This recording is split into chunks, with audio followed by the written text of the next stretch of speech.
Pria itu memberi salam dengan hangat. Namun anak kecil di seberang jalan menunjuk ke arah belakangnya. Melihat sepasang remaja biasa, dia tidak menyadari keanehan apapun. Baru saat dia melihat anak kecil melambaikan tangan ke arahnya dengan punggung tangan, barulah pria itu mengerti maksud anak kecil itu. Dia segera bangkit dan berlari ke depan. Namun tidak sampai 1 detik, pria itu langsung terpental oleh gelombang kejut. Sekelilingnya seketika berteriak kesakitan, dengan kematian dan luka-luka di mana-mana. Ternyata tadi adalah 2 bom manusia.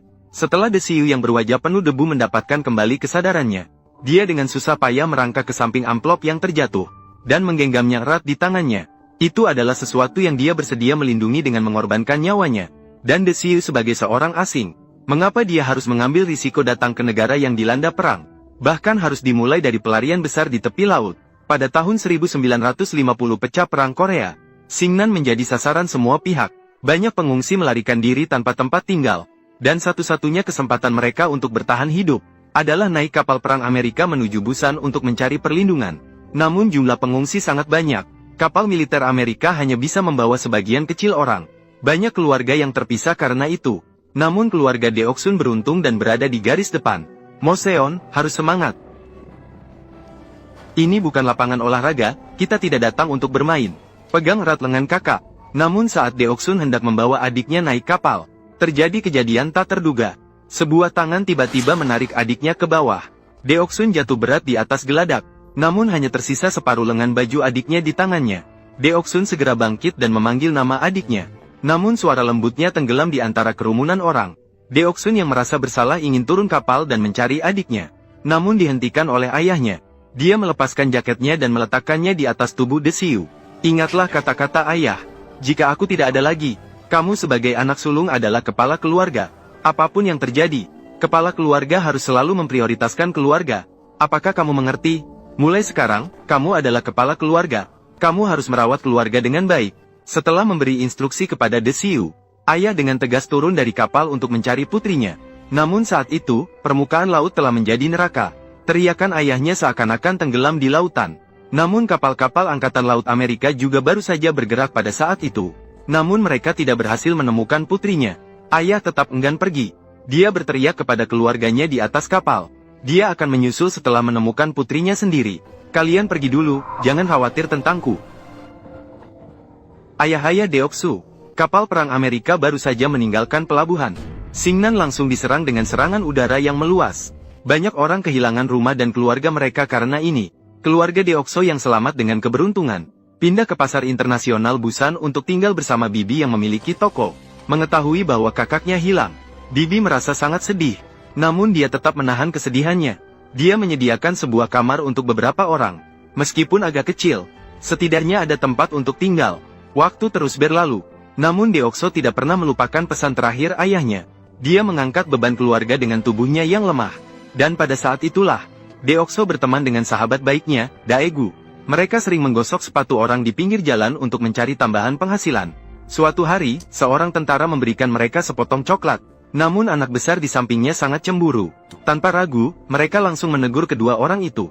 Deokso dan Daegu hanya bisa melarikan diri saat melihat situasi tersebut.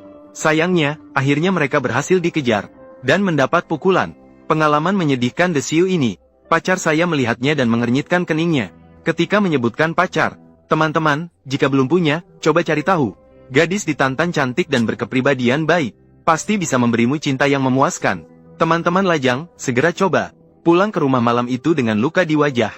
Dia berbohong kepada ibunya bahwa dia terjatuh secara tidak sengaja. Namun segera terbongkar oleh ibunya. Dan menghadapi teguran, dia tidak tahan dan bertanya kepada ibunya mengapa tidak pernah menyebutkan adik perempuannya, Mosun. Meskipun memikirkan Mosun, hatinya terasa hancur. Tapi aku harus merawatmu dan adik-adikmu. Pada saat itu, Desiu menyadari tanggung jawab sebagai orang tua. Waktu berlalu, Desiu tumbuh menjadi seorang pria dewasa.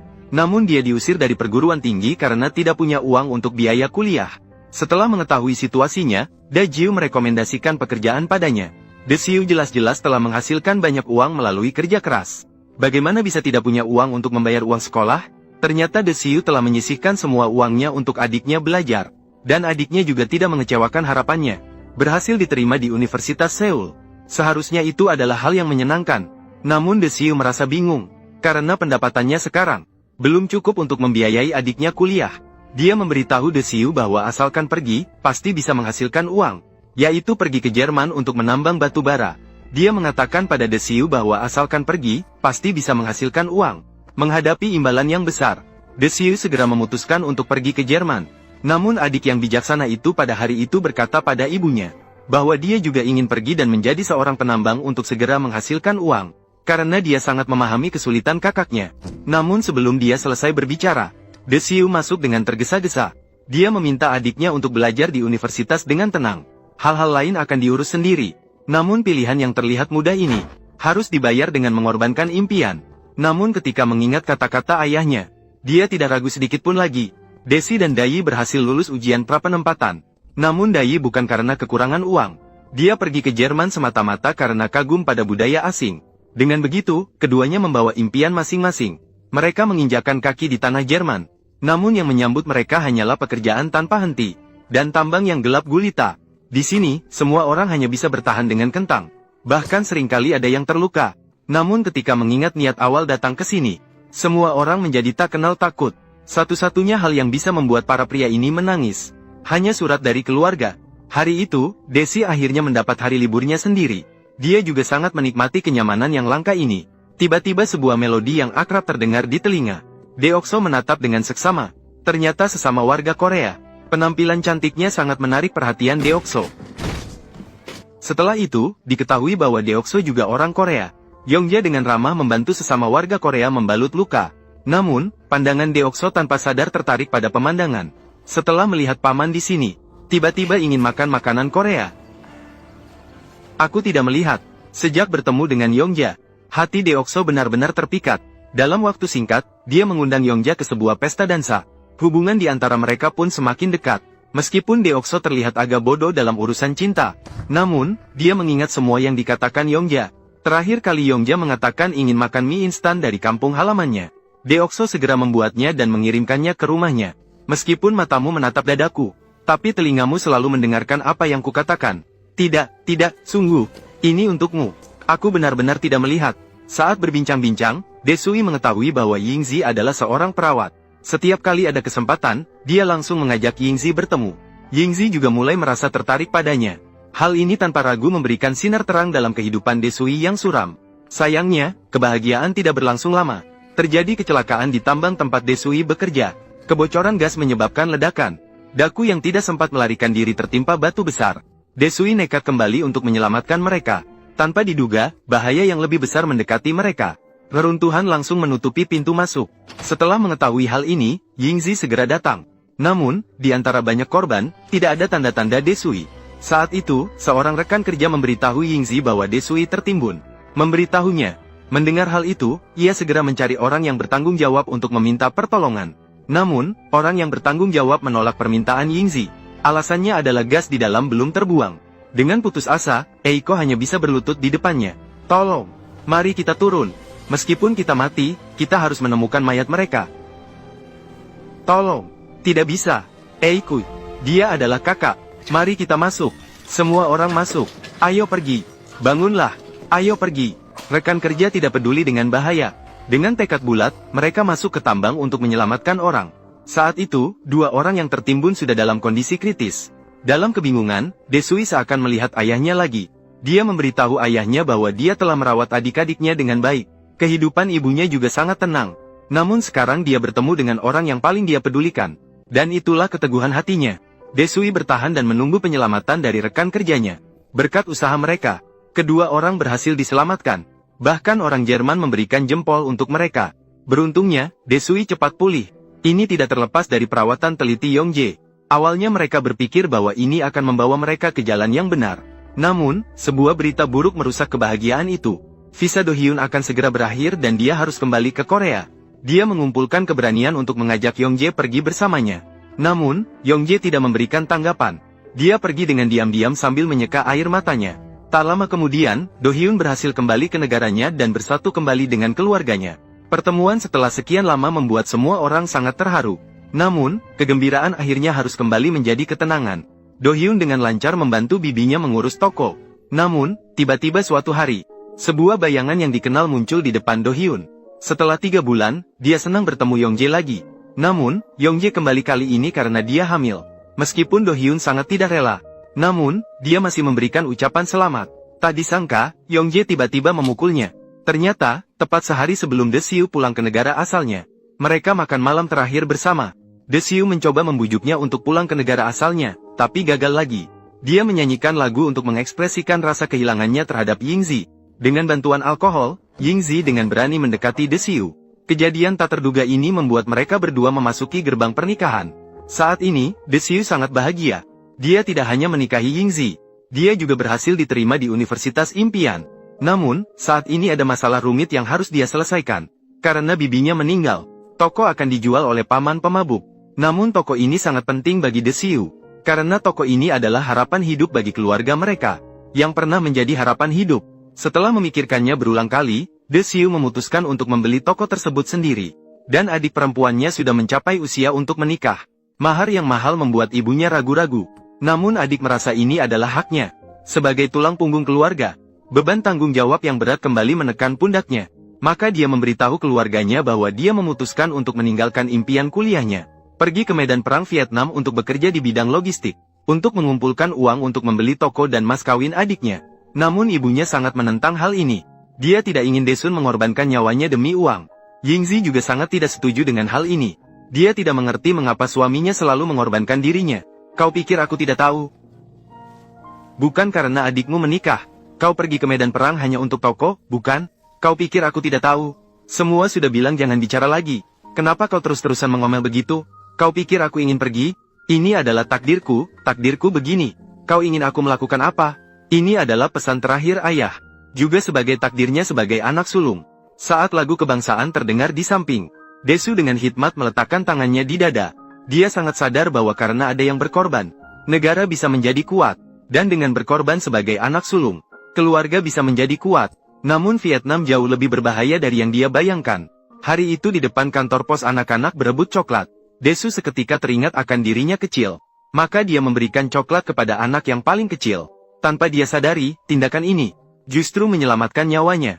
Daesu selalu memberi kabar baik tanpa menyebutkan kekhawatiran dalam suratnya kepada Yingzi. Namun Yingzi dengan cepat mengetahui kebohongan Daesu. Meskipun dia tidak mengerti perang, tapi dia tahu bahwa banyak orang meninggal di sana. Dan untuk menjaga toko bibinya, Daesu harus menempatkan dirinya dalam bahaya. Tapi ini hanya permulaan. Saat pertempuran hutan, Do-sik dan beberapa orang lainnya ditemukan oleh pemberontak setempat.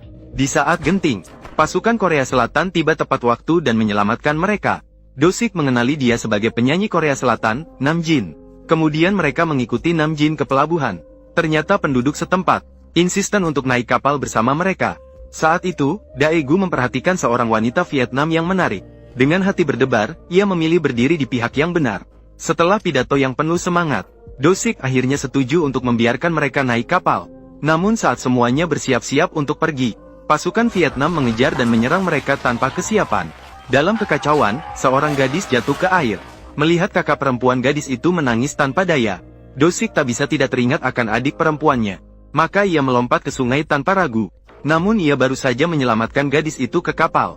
Namun peluru tentara Vietnam Selatan mengenainya. De Siut jatuh ke dalam air. Namun tangan besar segera menangkapnya.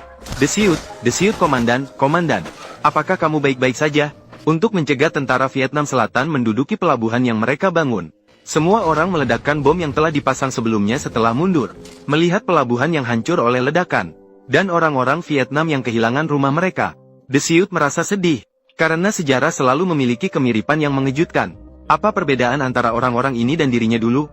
Pada bulan April tahun 1975, Perang Vietnam berakhir. Saat ini, Yongjae sedang bertengkar dengan tetangganya dengan panas. Namun tiba-tiba melihat De Siut muncul di depannya. Sukacita yang tak terucapkan langsung memenuhi hatinya. Apa yang terjadi dengan kakimu? Tidak apa-apa. Sayang, apakah kamu baik-baik saja? Apa yang terjadi dengan kakimu? Tidak apa-apa. Melihat pasangannya berkorban begitu banyak untuk keluarga, Eiko tidak bisa lagi menahan emosinya. Memeluk Daesu sambil menangis. Dan hal pertama yang dilakukan Daesu setelah pulang adalah mengganti papan nama toko bibinya dengan yang lebih mencolok. Dayi menikahi gadis Vietnam itu. Adik perempuan juga berhasil menikahi orang yang disukainya. Ketika digandeng oleh kakak laki-laki ke hadapan pengantin pria, namun adik perempuan menatap kakaknya sambil menangis hingga mata merah. Tidak apa-apa, jangan menangis. Gadis kecil yang tidak mengerti juga menghilang pada saat itu. Setelah pernikahan selesai, semua orang mengambil foto keluarga. Namun dalam hati Desu, selalu merindukan ayah dan adik perempuan yang hilang. Keberuntungan, stasiun TV sedang mengadakan program pencarian keluarga. Desu kemudian setiap hari menghabiskan waktu di lapangan pencarian keluarga, takut melewatkan kesempatan untuk bertemu kembali. Namun beberapa hari berlalu tanpa ada kemajuan sedikit pun. Dengan putus asa, Desu hanya bisa mencari kesempatan melalui acara TV.